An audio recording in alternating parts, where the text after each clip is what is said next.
अरे, ये तो रोहन था। ये यहाँ खास आ गया। वो तो बाहर मुदने गया था ना। रास्ता दोनों तरफ से जंगलों से भरा हुआ था और बहुत ज्यादा टर्निंग थी। उसकी वजह से गाड़ी चलाना मुश्किल हो रहा था। अब सतीश गाड़ी चला थक चुका था।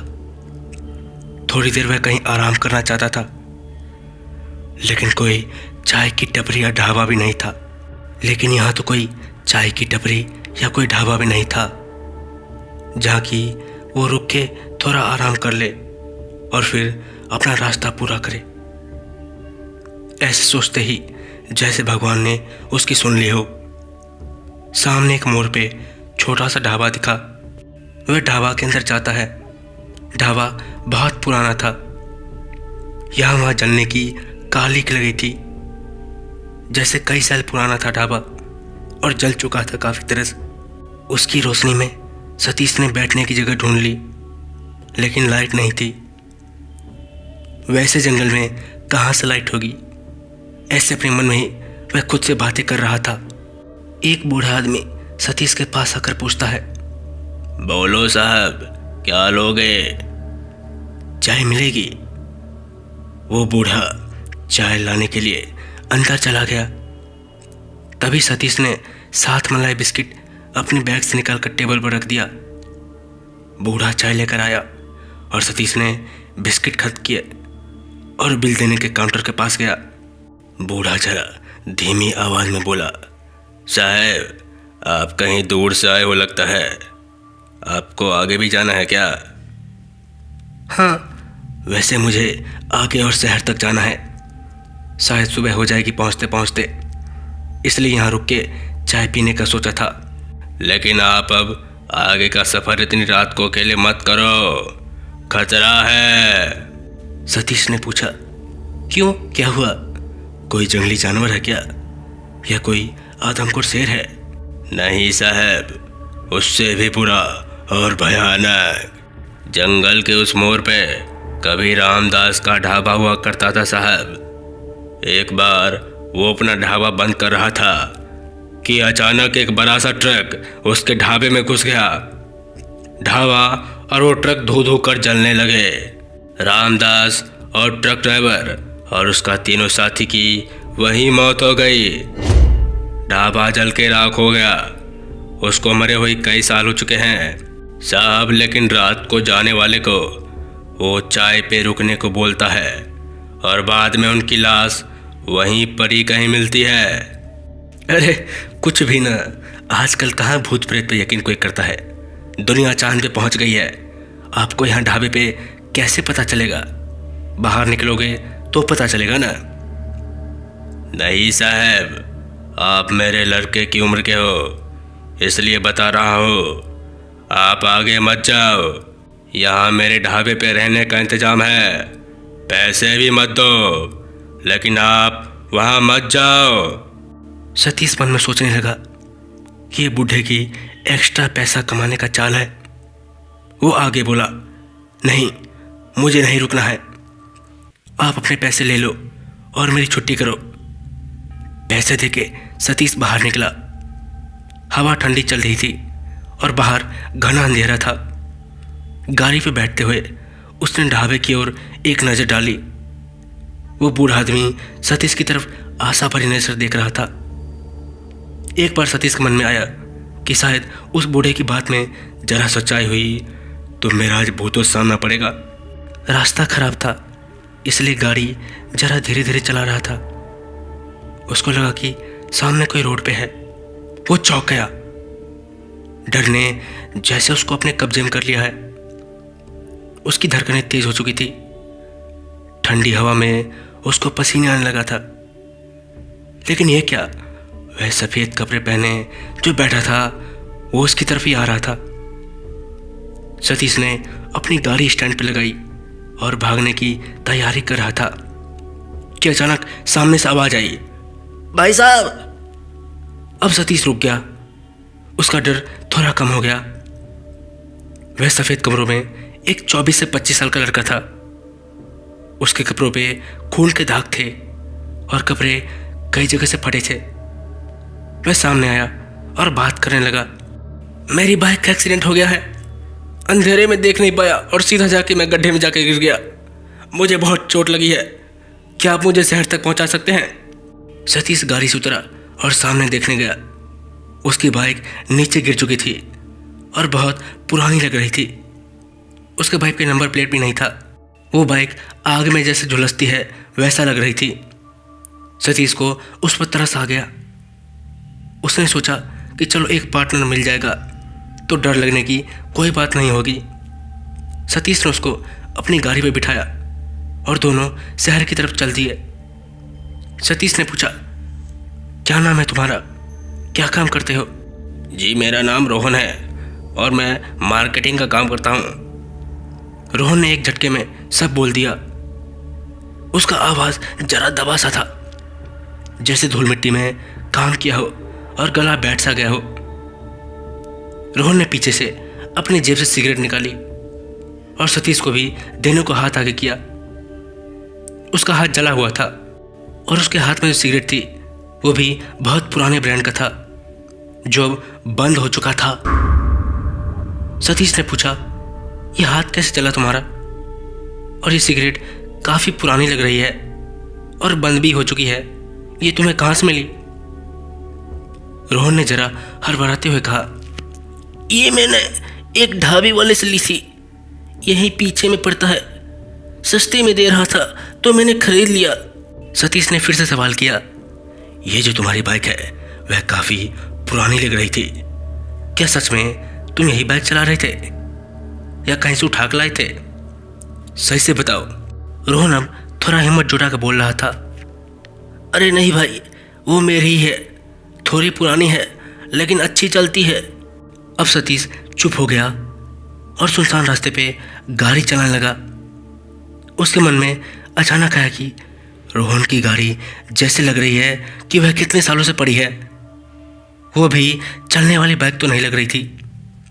उसके हाथ में सालों पुराना सिगरेट का ब्रांड था, वो उसको कहाँ से मिला होगा? ये सब सोच के सतीश के मन में एकदम से डर बैठ गया। कहीं उसने किसी भूत को तो नहीं बिठाया? धीरे से उसने पीछे मुड़कर देखना चाहा। पीछे रोहन बैठा था। सतीश ने गाड़ी रोकी और पेशाब करने के लिए उतर गया। जैसे वो गाड़ी की तरफ मुड़ा, उसके मुंह से चीख निकल गई। वो बहुत डर गया। रोहन के पैर देखा तो उसके पैर उल्टे थे, लेकिन जब ऊपर देखा तो रोहन उल्टा ही बैठा था, उसके पैर उल्टे नहीं थे। सतीश की जान में जान आई। उसने रोहन को डांटा, तुम्हारा दिमाग तो सही है, मैं कितना डर गया तुम्हारे लिए। तुम्हारा पैर उल्टा था, मैं काफ़ी डर गया था। तुम उल्टे क्यों बैठे हो? रोहन ने माफ़ी मांगी। अरे भाई माफ़ कर दो, मैं पीछे से कोई आ रहा था, ये देखने की कोशिश कर रहा था, इसलिए मैं पीछे बैठा था। इतने में तुम आ गए। तुम भूतों से डरते हो क्या? सतीश ने पूछा। क्यों, तुम्हें डर नहीं लगता? दोनों बैठ गए। रोहन को चुपके से देख के ऐसा लग रहा था जैसे सब कुछ ठीक हो। सतीश में थोड़ी हिम्मत आ गई। अब वो धीरे धीरे रोहन से बातें करने लगा। रोहन, तुम हमेशा इस रास्ते से गुजरते हो, तुम्हें कभी भूतों से मुलाकात नहीं हुई है क्या? वो रामदास वाले का भूत। उस मोड़ पे जंगल में वो एक ढाबे वाले कह रहा था कि वहाँ कोई लोगों को मार देता है। रोहन एकदम से चुप हो गया। फिर बाद में बोला, हाँ मैंने भी सुना है। आप भी वो ढाबा वाला अगर चाय पे रोकेगा तो मत रोकना, वहाँ पे मौत है भैया। और रोने लगा। सतीश ने उसको चुप करते हुए कहा, क्या तुमने उसको देखा है कभी? तभी अचानक सामने से एक टेम्पो वाला पास से गुजरा और सामने जाकर रुक गया। टेम्पो से एक आदमी उतरा, लेकिन सतीश का दिमाग चलना बंद हो गया। ये वही ढाबे वाला बुढ़ा आदमी था। वो सामने से आगे जाकर जंगल में गायब हो गया। सतीश को लगा कि शायद उसके ढाबे पे नहीं रुका, इसलिए वो नाराज हो गया। आधा घंटा बाइक चलाने के बाद सामने एक मोड़ पे बहुत रोशनी दिख रही थी, लेकिन वो ढाबे को देखने के चक्कर में सतीश वो बोर्ड को नहीं पढ़ पाया।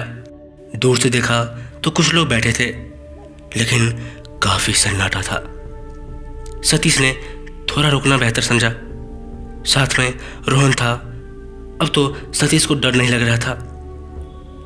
सतीश ने अपनी बाइक साइड में लगाई और उतरकर पीछे देखा तो रोहन गायब था।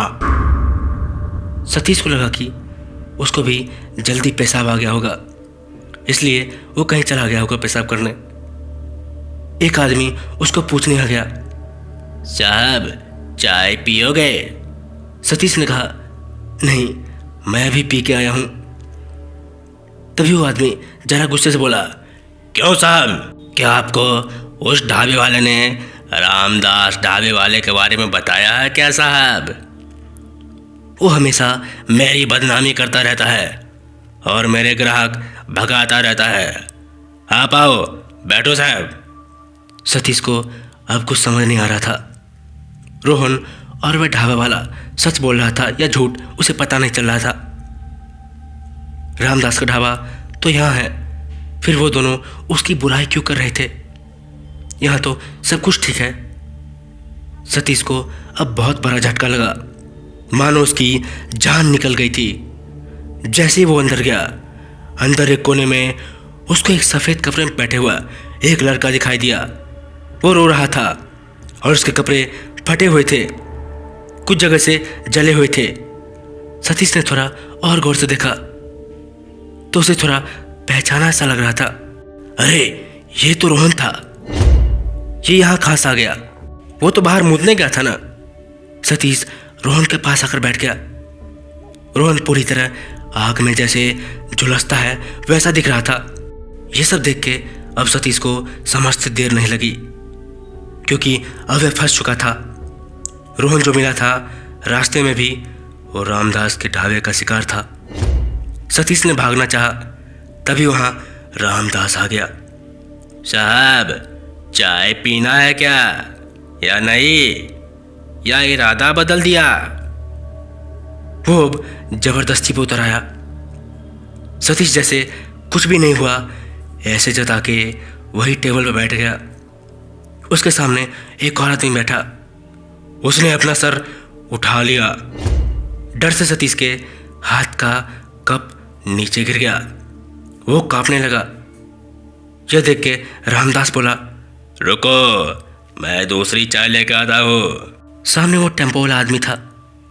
वो और कोई नहीं, वही ढाबे वाला था जिसने सतीश को अपने ढाबे पे रात को रुकने को कहा। अब जैसे पैरों से जमीन खिसक गई हो। रामदास के अंदर जाते ही सतीश वहां से भाग खड़ा हुआ और ढाबे के पीछे जाकर छिप गया। उसने जो कुछ भी सुना था वो सच था। वो ढाबे वाला और रोहन अब भूत बन चुके थे। दोनों भी उसको बचाना चाहते थे, लेकिन अब क्या, वो तो अब फंस चुका था। क्या करे ये सोच रहा था कि रामदास की चिल्लाने की आवाज आई, कहाँ भाग गया, कहाँ भाग गया, कहाँ भाग गया बेटे? इतने में बहुत जोर की आवाज करते हुए एक बड़ी सी ट्रक आई। वो ऐसे आ रही थी जैसे उसको किसी का कंट्रोल नहीं है। ट्रक तेजी से ढाबे की तरफ आई और सीधा ढाबे में घुस गया और जोर का धमाका हुआ। पूरा ढाबा जलने लगा। ट्रक की जोर की टक्कर से सतीश जो पीछे छुपा बैठा था वो कहीं दूर जाकर गिर गया। कुछ समय के लिए सब शांत हो गया। ढाबा आग में झुलस चुका था। अब सुबह होने वाली थी। सतीश को होश आ रहा था। उसके बगल में कुछ लोग खड़े थे और एक एम्बुलेंस आई और सतीश को हॉस्पिटल लेके जाया गया। थोड़ी देर बाद जब वह सब देखने गए तो वहाँ रामदास का ढाबा नहीं था। वो तो बस खाली जगह थी जहाँ रामदास की रूह लोगों को फंसाकर उनको मार डालती है। लोग आज भी कहते हैं वहाँ कोई है जो बहुत ही डरावना कातिल है। एक छलावा है, छलावा, जो कि रुकने वाले को मार देता है। लेकिन सतीश किस्मत वाला था जो कि बच गया। तो दोस्तों, कहानी यहीं तक थी। अगर आपको अच्छी लगी तो चैनल को लाइक सब्सक्राइब जरूर कीजिए। मिलते हैं ऐसी कहानी के साथ। तब तक के लिए जय हिंद, जय भारत।